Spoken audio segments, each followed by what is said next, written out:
Hola, buenas tardes. Yo les voy a hablar sobre las hormonas de la corteza suprarrenal. Y antes de empezar con las hormonas, quiero explicarles un poquito sobre la estructura de la corteza suprarrenal.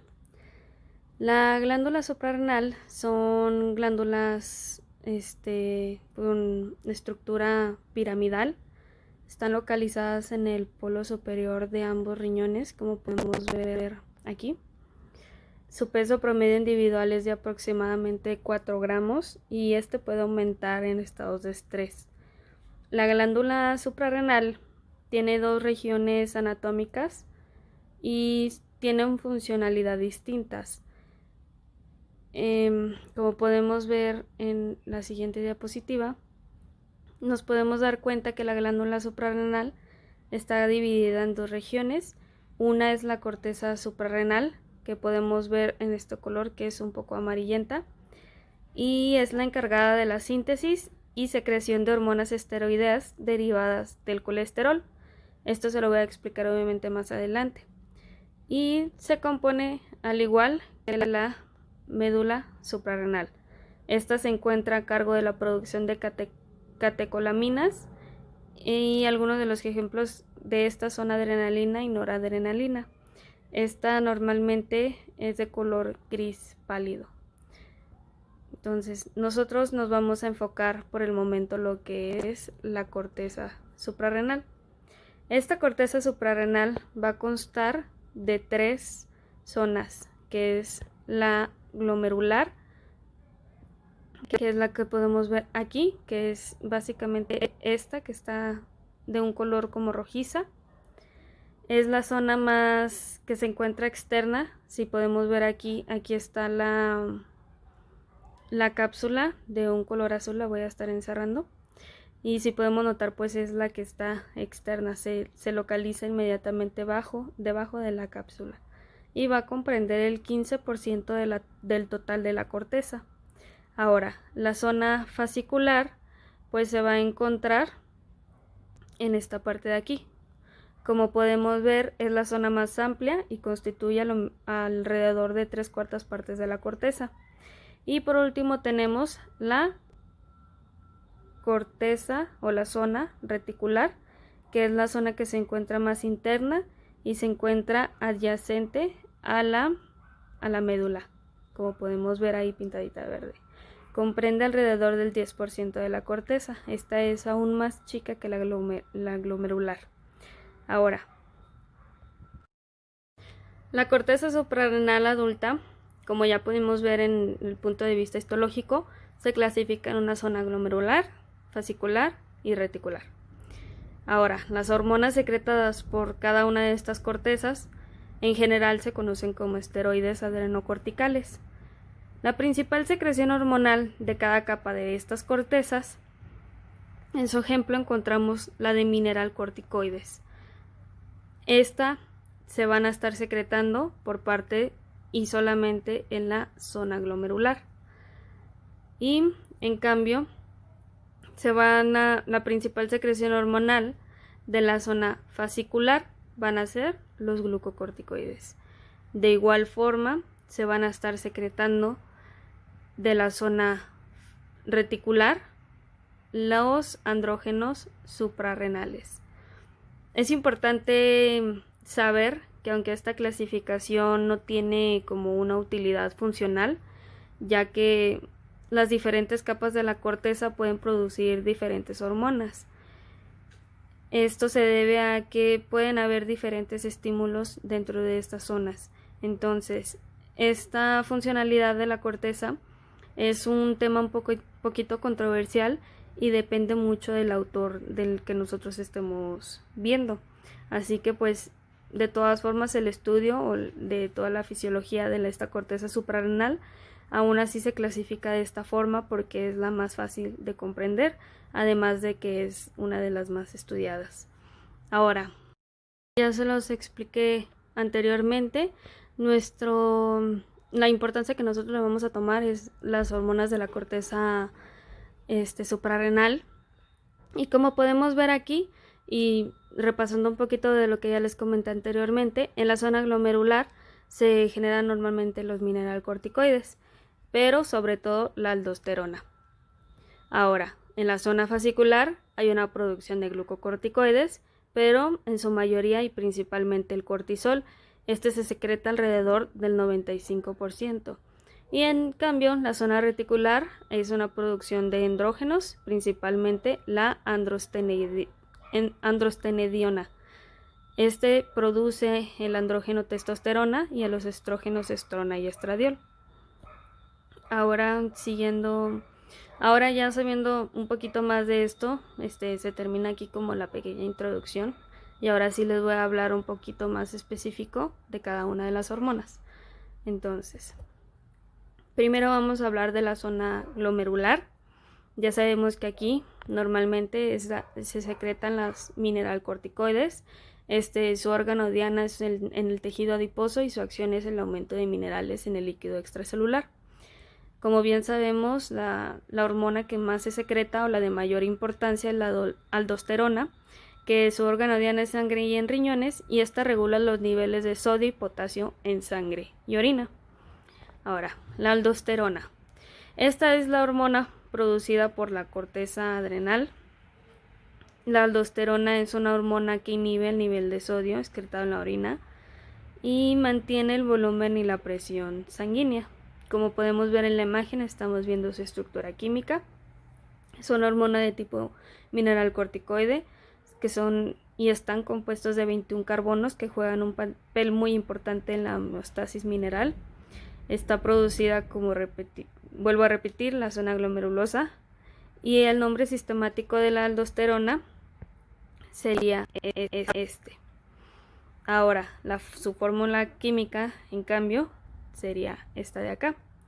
Y está formado por 3 anillos de 6 carbonos y uno de 5 carbonos. Ahora les voy a pasar a explicar la síntesis de la aldosterona. Para empezar, esto es general, esto es sobre todas las hormonas que se secretan en la corteza suprarrenal. Estas se sintetizan a partir del colesterol, que puede derivar de 3 fuentes, que es la dieta en un porcentaje del 80%, a partir de acetato o a partir de las reservas de ésteres de colesterol que poseen alguno de los tejidos que producen estas hormonas. Estos tejidos se conocen como tejidos esteroidogénicos, que son los que podemos ver en esta imagen. Ahora, ¿el colesterol cómo ingresa? Pues ingresa con la dieta, es transportado en el plasma sanguíneo de los humanos por medio de las lipoproteínas de baja densidad y es introducido a las células por mecanismo de endocitosis. Esto nosotros ya lo vimos y ya lo repasamos en una de las tareas. ¿Y cómo hace el colesterol para ingresar? Pues por medio de algunas albuminas y las globulinas plasmáticas. Estos actúan como transportadores para este tipo de hormonas. Ahora, vamos a pasar ahora sí a la síntesis de aldosterona. Ahora, como lo vuelvo a repetir, esta sucede en la zona glomerulosa de la corteza. Está controlada por enzimas que pertenecen a la familia del citocromo P450. Y en general esta síntesis requiere la expresión de estos enzimas en la zona glomerulosa de la corteza para que ésta se pueda sintetizar. La síntesis de la aldosterona se inicia con el transporte del colesterol desde el citosol celular hacia el interior de la mitocondria, y este es obtenido de la dieta, sintetizado por el organismo, introducido en la mitocondria mediante un transportador membranal de colesterol, y esta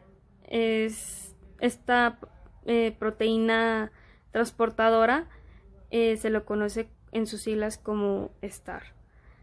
Ahora, una vez en la mitocondria, la enzima de incisión de la cadena del colesterol, o bien hecho la enzima que codifica este tipo de síntesis, actúa como el paso limitante de la síntesis de estas hormonas. Va a permitir la hidrólisis de una cadena larga del carbono en la posición 20 del colesterol ahí como podemos ver, para permitir la formación de pregnenolona, que es el que podemos ver acá. Después, la pregnenolona es captada por el retículo endoplasmático liso, donde con ayuda de la enzima 3-beta hidroxiesteroide deshidrogenasa favorece su oxidación para la producción de progesterona. Ahora, después de esto, las células glomerulares van a expresar enzimas que van a codificar para la enzima que va a hidroxilar este carbono, que es el carbono 21 de la progesterona, y va a favorecer a la formación de la 11-desoxicortisona, que es la que podemos ver aquí a continuación. Este último producto, este último metabolito es captado de nueva cuenta por la mitocondria, donde ahora con la ayuda de la enzima 11-beta hidroxilasa va a colocar un grupo hidroxilo en el carbono 11 para poder formar una corticosterona, que es la que podemos ver acá. Entonces voy a quitar un poquito los círculos para que ustedes vean dónde se están agregando los grupos hidroxilos, así como también se están hidroxilando. Ahora, al final, una de las características distintivas de la zona glomerular es que hay una amplia expresión de este tipo de enzimas y una de las más importantes o reconocidas es la aldosterona sintasa. Esta es conocida también como 18-meiloxidasa, que es una isoforma de la 11-beta hidroxilasa.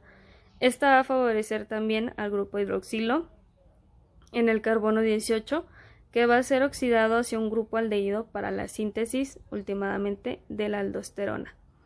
Ahora, esta sería la síntesis.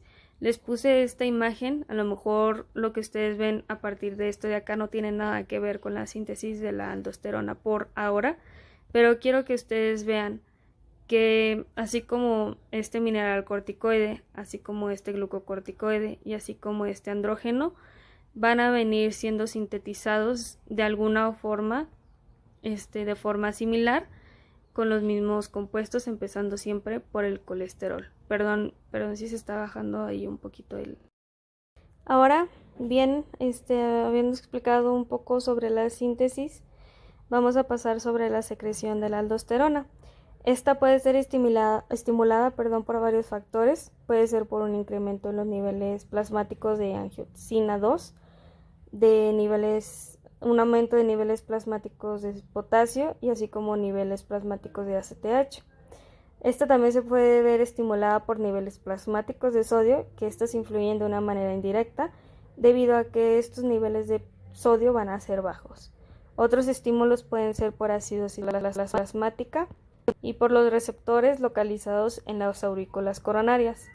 Si se puede detectar algún descenso de la presión sanguínea, la glándula suprarrenal es estimulada por estos mismos receptores de extensión, llevando a la liberación de la aldosterona. Ahora, nosotros sabemos que la producción de la aldosterona alcanza un promedio de 100 a 150 microgramos por día, y esta está regulada principalmente por el sistema renina-angiotensina y la hipercalemia, que este es un nivel alto de potasio. Como les comenté anteriormente, hay otros mecanismos que deben de ser considerados, tantos como el FAN, que es el factor auricular natriurético, y la ACTH, que es la hormona adrenocorticótropa. Estas también se puede estimular la secreción de aldosterona por una hiponatremia, que es el nivel de sodio bajo, como les mencioné anteriormente. En pocas palabras, la angiotensina 2 estimula la síntesis y liberación de aldosterona a través de la unión con los receptores de tipo 1, acoplados a la proteína G de la zona glomerular. El nivel de angiotensina 2 es regulado al igual manera que la angiotensina 1, y la cual a su vez está regulada por la enzima renina, que esta es la que va a liberar como toda esta cadena. Entonces, El resultado final de esta interacción da lugar a una despolarización de la membrana. Va a haber un ingreso de calcio al citoplasma y una activación de la proteína quinasa. Estos van a inducir efectos de la enzima regulatoria en agudo de la esteroidogénesis y de la aldosterona sintetasa. Esta, como podíamos saber, o se los puedo recordar, esta es la que ayuda, la enzima STAR es la que ayuda a transportar el colesterol dentro de la mitocondria, y la aldosterona sintetasa es la que es como la enzima que transforma en el último paso a la aldosterona. Entonces, estas células de la zona glomerular son muy sensibles a los cambios de potasio. Entonces, con niveles superiores a 3.5 o incrementos muy pequeños, van a tener o inducir un significativo aumento de la producción de aldosterona. Entonces, esto causa lo mismo, causa una despolarización de la membrana y mediante la apertura de canales de calcio va a facilitar el ingreso de calcio y van a llevar a la producción de aldosterona. Entonces, la vida media de la aldosterona es de alrededor de 15 a 20 minutos y el hígado se va a encargar de su eliminación rápida a partir de que la aldosterona se va a formar en un metabolito que se conoce como tetrahidroxialdosterona 3 glucurónido, que luego es eliminado por el riñón y después en la orina.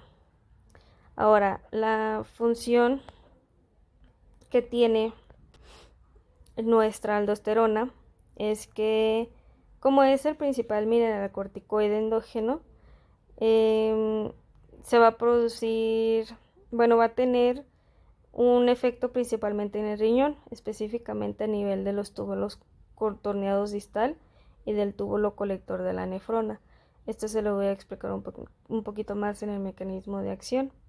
Entonces, la función de la aldosterona es participar en la regulación de la presión sanguínea del organismo y para ello regula la cantidad de electrolitos, que pueden ser sodio, potasio y cloro, y también el agua presentes en el espacio extracelular. En el riñón provoca una retención de sodio y por lo tanto también de agua, y esto va a generar una eliminación de potasio y protones. Ahora, como consecuencia de esta dicha retención, se produce un aumento del volumen que circula en la sangre, o sea, se aumenta la presión sanguínea. Ahora, recientemente, en los artículos que he encontrado, así como en los libros un poquito más nuevos, por así decirlo, algunos artículos escritos de revistas, en años muy recientes se ha descrito además un papel muy importante en la fisiopatología de diversas enfermedades metabólicas, así como enfermedades cardiovasculares. Entonces, una de las funcionalidades últimamente que tiene este tipo de hormona es que es una hormona de mucho interés para diversas especialidades médicas y por su potencial como un blanco terapéutico. Entonces, esto es de muchísima importancia, ya que se pueden mejorar muchísimas cosas. Ahora, les voy a hablar un poquito del mecanismo de acción que tiene esta hormona. El principal órgano blanco de la aldosterona va a ser el riñón, específicamente el tubo colector y el tubo distal, como lo dije anteriormente. Aquí lo que sucede es que la aldosterona, como podemos ver aquí, entra al interior de las células y se une al receptor intracelular que se encuentra aquí. El complejo de unión de la aldosterona y el receptor van a difundir hacia el núcleo y se van a iniciar las funciones hormonales. ¿Cómo funciona o cómo pasa esto? Pues esta aldosterona va a actuar sobre los receptores mineralocorticoides de las células principales en el túbulo contorneado distal. Esta van a incrementar la permeabilidad en su membrana apical luminar al potasio y al sodio y va a activar estas bombas.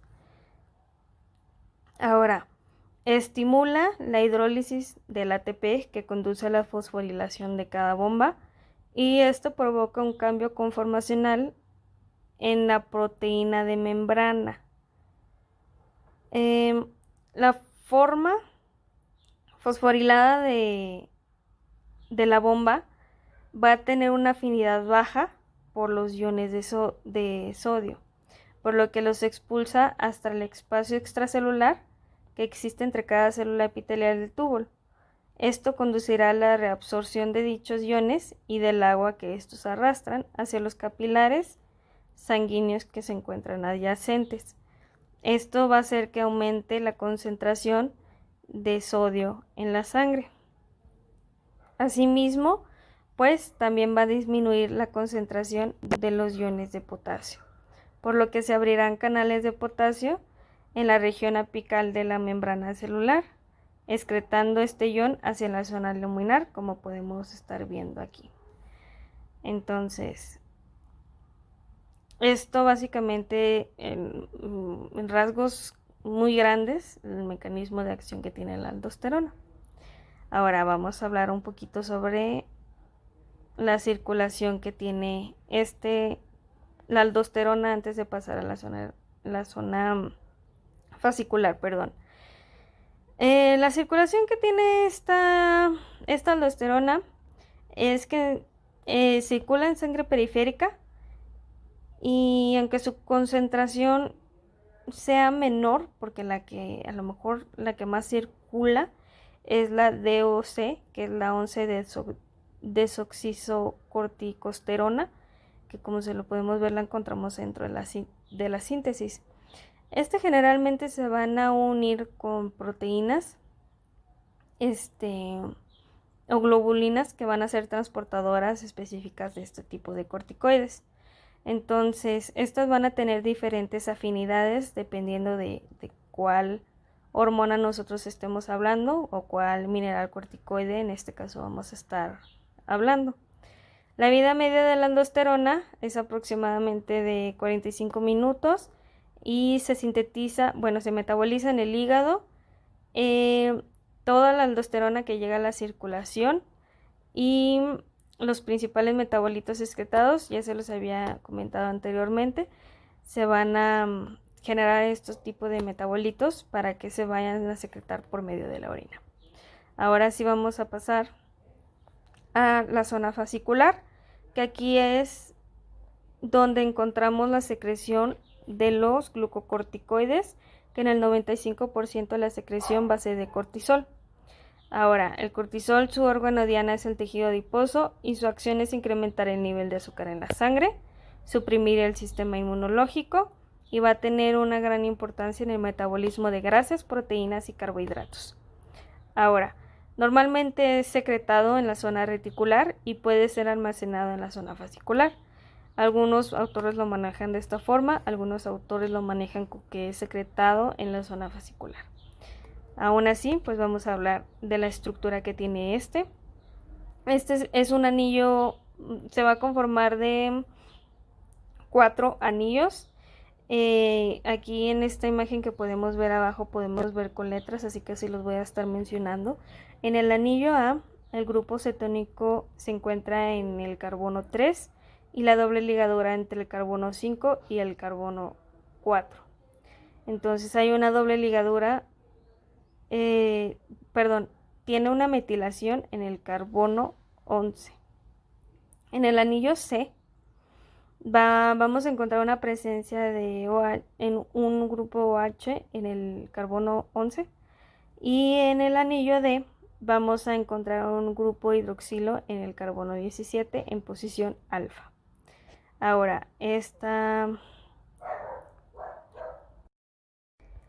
es su fórmula química, como podemos ver aquí abajo, de la estructura molecular que tiene. Ahora, la síntesis del cortisol. Aquí les puse este diagrama sin las estructuras para que nos quedara un poquito más claro lo que les quería comentar desde un principio. Como les había comentado, todas las síntesis de este tipo de hormonas van a comenzar con el colesterol. La mayoría de todas estas van a estar formadas después sintetizadas, más bien como el segundo paso, como la pregnenolona, y después esta va a tener varias derivaciones, como podemos ver aquí, que esta puede llevar a ser un estradiol, este puede llegar a ser el cortisol, este puede pasar de colesterol, pregnenolona, progesterona, y puede llegar hasta androstenediona, etcétera. Entonces, aquí quiero que nada más recalcar este tipo de diagrama para que nosotros podamos darnos cuenta que a lo mejor no quiero ser muy repetitiva, a lo mejor en los primeros pasos, por ejemplo, explicar del colesterol a la progesterona y todo ese tipo de cosas, así que a lo mejor los puedo llamar por los primeros 2 pasos y después ya explicarles de dónde se deriva. Pero nada más quiero dejarles como este concepto para que ustedes lo puedan ver.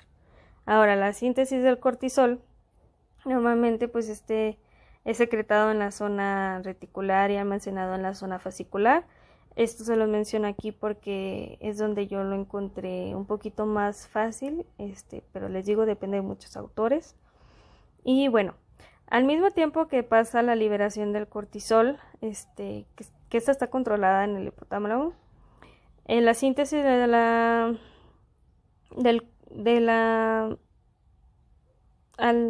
cortisol, se inicia igualmente con el transporte del colesterol hacia el interior de la mitocondria y procede el colesterol a pregnenolona, y bueno, ya después de aquí la síntesis del colesterol va a proceder a la 17 a hidroxilación de la pregnenolona por una enzima que es la P450, ¿sí? Que es como la que podemos estar viendo aquí en esta forma. Estas que estamos viendo aquí van a ser como los marcadores que van a hacer que se estén formando, que no se vaya a ir por esta ruta, sino que se vaya por esta para poder conseguir la síntesis del cortisol. Entonces, este esteroide se convierte al 17A hidroxiprogesterona, como podemos estar viendo acá, y esta va a ser con ayuda de la enzima 3-beta hidroxiesteroide deshidrogenasa. En el siguiente paso incluye la hidroxilación del carbono 21 para formar 11 de desoxicortisol, que es este que podemos ver aquí. Y este compuesto, una vez más, se va a hidroxilar por la ayuda de la enzima 11-beta hidroxilación para llegar a su forma en cortisol. Ahora, esto en los grandes rasgos es la síntesis del cortisol. La secreción que tiene este tipo de hormona se deriva como podemos ver en este pequeño esquema, se va a deber a las neuronas del hipotálamo que van a secretar el ACRH, que es la hormona liberadora corticotropina, y esta desencadena la secreción de la hipófisis de la hormona suprarrenal de la corticotropina, que es la ACTH. Como podemos ver, pues esta neurona del hipotálamo va a secretar la CRH, que a su vez la CRH llega a la pituitaria anterior a través de la sangre, y la pituitaria anterior va a secretar ACTH en respuesta a la CRH, que es la hormona liberadora de corticotropina. Entonces, esta va a desencadenar la secreción de los glucocorticoides. La ACTH va a viajar a las glándulas adrenales a través de la sangre para poder estar formando el cortisol. Entonces, la secreción del cortisol puede estar estimulada por el ritmo circadiano de la hormona adrenocorticótropa y va a aumentar significativamente al despertar, debido a que nosotros vamos a tener una necesidad de generar fuentes de energía. En pocas palabras, vamos a tener la necesidad de generar glucosa porque después de largas horas de sueño, pues vamos a tener que necesitarla inmediatamente en el momento en el que nosotros nos despertemos. Esto aumenta significativamente también al atardecer, ya que normalmente nos produce cierto estrés. Ahora, la función que tiene el cortisol son bastantes. Algunas de las funciones principales es el metabolismo de hidratos de carbono, proteínas y grasas, la homeostasis, incrementar el nivel de la glucosa en la sangre a través de la gluconeogénesis, suprimir la acción del sistema inmunitario y también, bueno, ¿cómo va a suprimir la acción del sistema inmunitario? La influencia que va a tener el cortisol sobre el sistema inmunológico se va a producir a distintos niveles. El primero es que puede actuar por la movilización y función de leucocitos. La segunda es que pueden bloquear la liberación de la interleucina 1. Y la tercera es que van a poder disminuir la producción de anticuerpos y van a disminuir también su procesamiento. En la cuarta vamos a encontrar que van a poder disminuir la proliferación linfocitaria y van a afectar a los linfocitos T. Entonces todas estas acciones producen una disminución leucocitaria a nivel de la inmunidad y lo va a estar siendo frente a múltiples patógenos. Así que sí es muy importante tomar en cuenta este punto. Ahora, también los glucocorticoides producen un aumento del gasto cardíaco por varios mecanismos también. Puede aumentar el tono vascular favoreciendo la respuesta e incrementando la expresión de los receptores adrenérgicos. También puede incrementar el volumen extracelular y van a inducir la síntesis de angiotensinógeno a nivel hepático. Entonces, también el cortisol va a poder suprimir la secreción de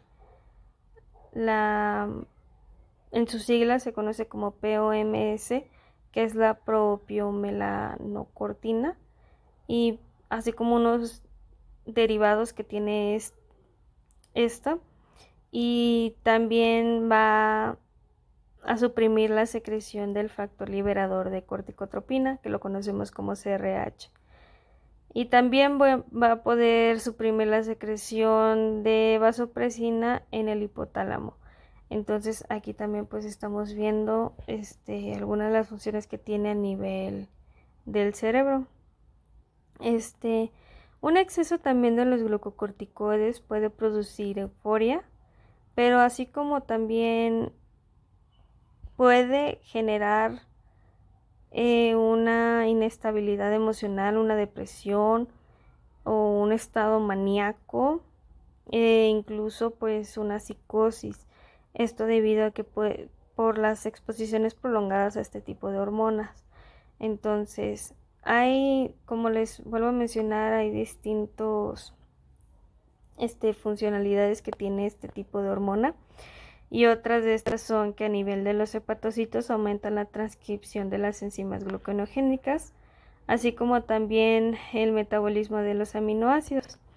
En el tejido adiposo van a promover la lipólisis, que aumenta la liberación de ácidos grasos y glicerol, que estos últimamente van a servir para formar la glucosa en el hígado.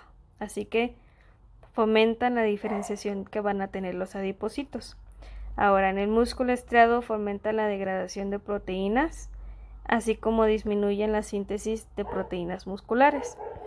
En el hueso, en cambio, van a inhibir el crecimiento de osteoblastos, aumentan la apoptosis de los osteocitos y va a aumentar la actividad de los osteoclastos.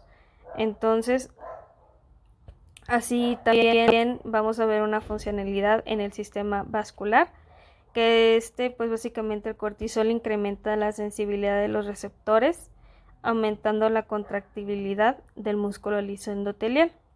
Entonces hay muchas funciones que cumple el cortisol, así que es una hormona de mayor importancia. ¿Cómo es su mecanismo de acción? El cortisol atraviesa la membrana celular por difusión pasiva, dado a que tiene un carácter lipofílico. Entonces, como podemos ver aquí, entra a la célula sin mayor problema. Dentro de esta célula se va a unir al receptor citoplasmático denominado receptor de glucocorticoides alfa. Este es el que vamos a encontrar de una forma naranja, que es este que encontramos aquí, el cual va a estar unido a una proteína de choque térmico, que van a ser estas verdes que están aquí, y esta se disocia al entrar en contacto con el cortisol, perdón. Entonces, como podemos ver aquí en esta imagen, rápidamente se disocian uniéndose entre sí. De manera posterior, pues se forma este complejo que se llama GR-cortisol.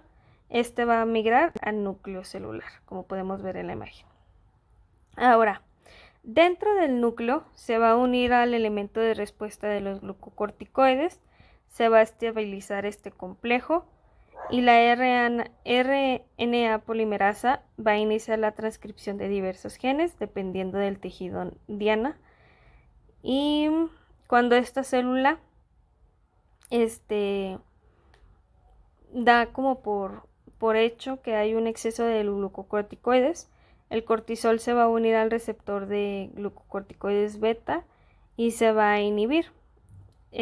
Como se va a inhibir igualmente en este receptor para que no haya más síntesis de estas hormonas. Así que pues así disminuyen los efectos de los glucocorticoides y básicamente pues ese sería el mecanismo de acción que tiene el cortisol. Ahora, la circulación y transporte que tiene este tipo de hormona es que circula en sangre periférica. Normalmente circula unido a una proteína específica de alta afinidad que es conocida como la CBG. Esta la encontramos aquí, como podemos ver. En el cortisol se va a unir 95% unido a este tipo de proteínas. Otros también pueden ser unidos a la transcortina y también se pueden unir a la albumina y a los hematis, pero solamente va a existir una fracción libre del cortisol. Esta no va a estar unida a ninguna proteína y esta se considera como el cortisol activo, por lo que en condiciones normales entre el 5 y el 8% del cortisol circulante está libre por sus acciones biológicas.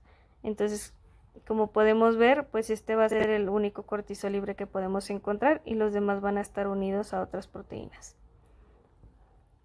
Ahora, esto sería todo por parte de la hormona de la cortisol y ahora vamos a pasarnos a la zona reticular. Ahora, la zona reticular, las hormonas de mayor importancia los vamos a encontrar como los andrógenos y su estructura pues van a ser diferente, ¿no? Los andrógenos regulan los caracteres sexuales secundarios en el varón, mientras que las mujeres producen virilización. Los principales andrógenos que nosotros vamos a encontrar dentro de nuestro organismo y los que se van a estar generando en la zona reticular va a ser la dehidroepiandrosterona, que va a ser en sus siglas la DEA, que la vamos a encontrar aquí. Ahora la segunda va a ser la androstendiona, que va a estar aquí, y vamos a encontrarnos también como la 11 dihidroxiandostendiona, y así también como la testosterona. Estas van a tener pues una importancia en general. En cuanto a su estructura química, pues normalmente todos estos están compuestos en 19 átomos de carbono y todos estos van a tener 4 anillos de carbono. Ahora, desde el punto de vista un poco cuantitativo, el andrógeno de mayor importancia es la testosterona. Las células testiculares se van a sintetizar ahí el más del 95% y el resto solamente va a ser producido por las suprarrenales. Entonces, en el organismo podemos distinguir 3 fuentes fundamentales donde las hormonas sexuales se van a estar secretando. Es la secreción testicular, la secreción suprarrenal y la secreción periférica. Aquí tengo una imagen que me encontré, la sección ovárica pues vendría siendo como también la secreción testicular. Obviamente los niveles no son los mismos, pero es la única tablita que encontré para que pudiéramos ver cómo se comporta la secreción de los andrógenos a nivel de la corteza suprarrenal. Ahora, como podemos ver aquí, tanto como son las hormonas que nosotros estamos tomando como de mayor importancia. ¿Qué estamos viendo aquí? Que la DEA sí va a estar siendo en su mayoría secretada por la zona reticular o, por así decirlo, la corteza suprarrenal. Ahora, la DEA también, pues como vemos aquí, tiene una secreción adrenal, tanto como una conversión periférica y una secreción ovárica. Y ahora la testosterona, como podemos ver, es en menor cantidad la secreción que se va a dar a nivel renal. Esta se encarga de producir al menos el 1% de testosterona y, sin embargo, en la DEA se va a producir casi el 90%. Ahora, pasando un poquito a la síntesis, como podemos ver en la imagen, puede ser tanto de esta forma como también de esta forma. Entonces,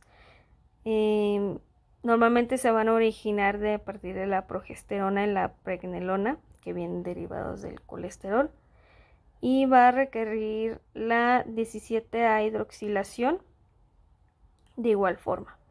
Ahora, la mayor producción de andrógenos es por la conversión de la 17A hidroxipregnenolona, que es la que estamos viendo en esta parte de aquí. Esta conversión va a ser en el compuesto de 19 carbonos de la DEA que estamos encontrando acá, y su conjugado va a ser la DEA sulfato, que es la que estuvimos viendo en las imágenes anteriores, como en estas siglas, se me olvidó mencionarles. Entonces, la androstendiona se forma a partir de la 17A hidroxiprogesterona, como podemos ver en cambio en esta parte de acá.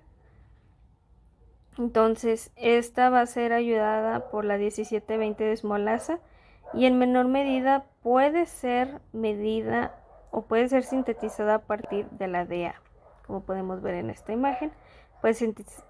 Se puede sintetizar de esta forma o se puede sintetizar viniendo de acá. En la mayoría, pues, normalmente para la secreción o la síntesis de la androstenediona va a ser de esta forma.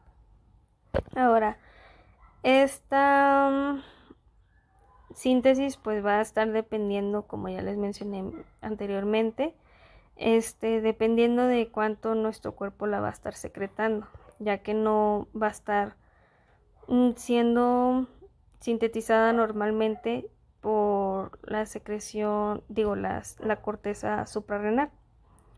Entonces, aunque la DHEA y el sulfato de DA se secretan en mayores cantidades, la secreción de la androstendiona puede ser muy importante porque la conversión periférica a testosterona es muchísimo más rápida. Entonces, una de las cosas que aquí no estamos viendo, que les estoy mencionando, es la conversión de DA a DA sulfato, que es, por sus siglas la vemos de esta manera. Esta se convierte en las glándulas suprarrenales, hígado o también en el riñón. Puede convertirse asimismo también la androstenediona en testosterona o bien en aldosterona, y esta a su vez en androstenediol. En resumen, estos metabolitos se van a conjugar y normalmente se excretan también en la orina. En la secreción de los andrógenos suprarrenales, el sulfato de hidroepiandrosterona son los esteroides producidos de manera más abundante en los hombres, y bajo circunstancias normales esta hormona se va a secretar de forma sincronizada con el cortisol. Esta, como bien ya lo habíamos visto, se secretan en respuesta a la hormona liberadora de corticotropina y a la ACTH. Entonces las concentraciones que va a tener la dehidroepiandrosterona de sulfato van a mostrar solamente una variación limitada entre el día y la noche, debido a que tienen una larga vida media circulante, y aparte de que su aclaramiento es un poco más reducido. Como un dato interesante, en los fetos humanos la denominada zona fetal de la corteza suprarrenal va a producir la hormona de sulfato de hidroespiandrosterona en grandes cantidades. Aquí yo les quise mostrar este esquema en donde estamos mostrando la DHAS, que casi el 100% de su secreción se produce en la glándula suprarrenal, y en el otro 50% se secreta la DHEA, la androstenediona y la testosterona. Entonces, si nos podemos dar cuenta, en la glándula suprarrenal, últimamente la que se está secretando de muchísimo más cantidad, o la que es más importante, por así decirlo, es la DHAS. Entonces, todas las demás se van a estar secretando, sí, de igual forma, pero en mucho menos cantidad. Ahora, ¿cuál es la función de los andrógenos? Como bien sabemos, los andrógenos son hormonas sexuales masculinas y pueden corresponder a la testosterona, androsterona y androstenediona. Entonces, su función principal va a ser la de estimular el desarrollo de los caracteres sexuales masculinos. Entonces, los andrógenos, básicamente y específicamente hablando de la testosterona, van a ser segregados por los testículos, pero también por los ovarios en la mujer. Entonces, también aquí la importancia es que estos también se pueden secretar por medio de la corteza suprarrenal, aunque sea un poco menos. Entonces, en el hombre solamente el 10% de los andrógenos va a tener de un origen suprarrenal. Entonces, todos los andrógenos van a ser sacados o van a ser como sintetizados desde el androstano. Este va a ser pues como un precursor. Entonces, como bien les mencionaba, sí se producen mucha cantidad de este tipo de hormonas en los primeros años de vida, pero después de muchos años pues va a decaer su producción. Entonces, usualmente los efectos que llegan a tener la producción de andrógenos en los hombres por medio de la corteza suprarrenal casi no produce una manifestación clínica, ya que de aquí no viene la sintetización de estos andrógenos importantes en el hombre, sino que estos van a estar siendo secretados desde los testículos y no exactamente de la corteza suprarrenal. Entonces pueden que no se produzcan muchas manifestaciones clínicas, pero aún así les voy a comentar que si se produce un desarrollo temprano de estos andrógenos, sí puede haber un crecimiento prematuro del pene y puede haber crecimientos o caracteres secundarios como aumento del peso y crecimiento testicular. También pues durante la pubertad puede aumentar la producción de todos los andrógenos, y los cordones sexuales forman túbulos y las células germinales empiezan a diferenciarse en el esperma. Entonces aquí tendríamos la importancia de la espermatogénesis.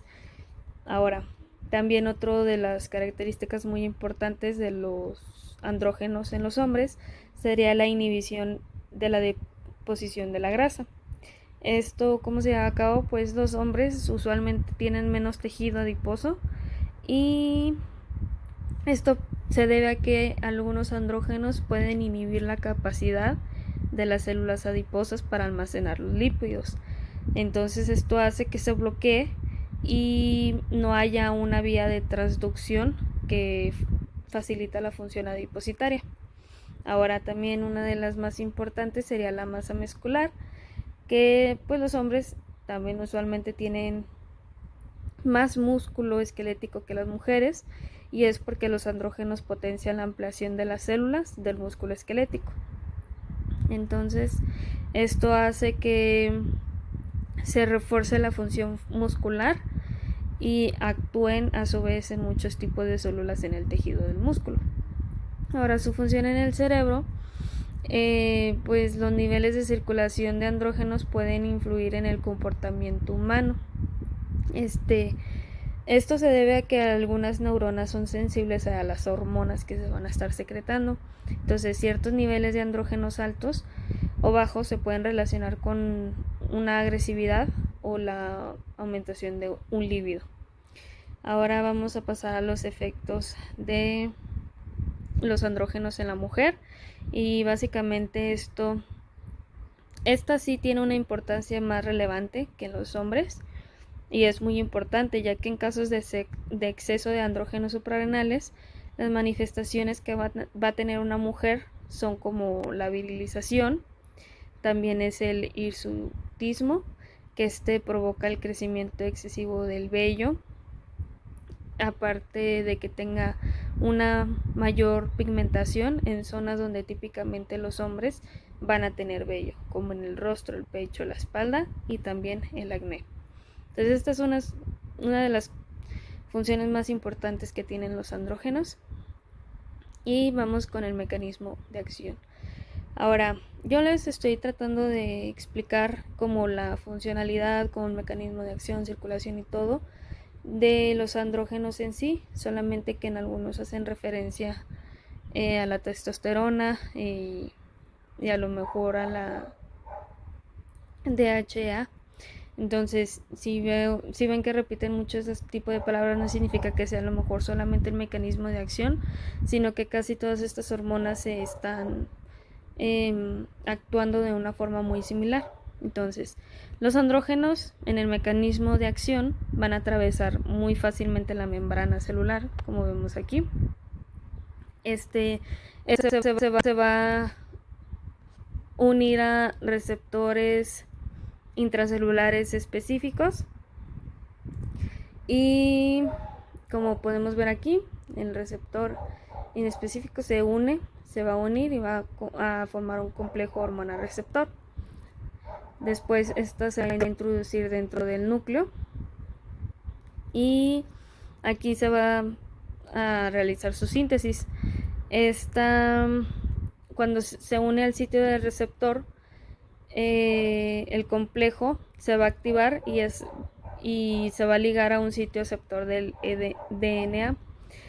Esto va a incrementar la actividad de la RNA polimerasa y la formación de RNA mensajeros para estimular su síntesis de proteínas responsables de las acciones fisiofarmacológicas, como las que ya les había comentado anteriormente. Ahora, en el músculo esquelético no va a poseer estos receptores, la testosterona o la DHT, por lo que los efectos no son muy estudiados por ahora. Entonces se han sugerido y muchos autores manejan que los andrógenos podrían bloquear el músculo y van a bloquear en sí los receptores citosólicos de los glucocorticoides y van a inhibir las acciones catabólicas también de estos mismos. Entonces básicamente este sería el mecanismo de acción de todos los andrógenos.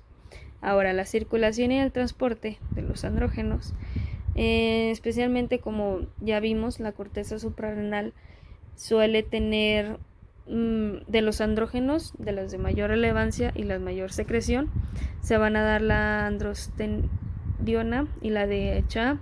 Entonces estas dos hormonas, estos dos andrógenos, se unen con mayor afinidad a la proteína de transporte de los esteroides sexuales, que en sus siglas se conoce como CHBG. Entonces se van a unir a esta, pero sus afinidades son muy inferiores a los de los andrógenos de testosterona y los de DHT. Entonces normalmente es aquí donde se unen con mayor afinidad, pero también se unen principalmente a la albumina. Entonces los esteroides que se unen biológicamente a este tipo de enzimas son biológicamente inactivos, y la fracción libre que se va a encontrar, o la testosterona o algún andrógeno biodisponible, es la que se va a mantener activa. Entonces básicamente con esto terminamos la exposición. Y aquí tenemos una de las fuentes que utilicé.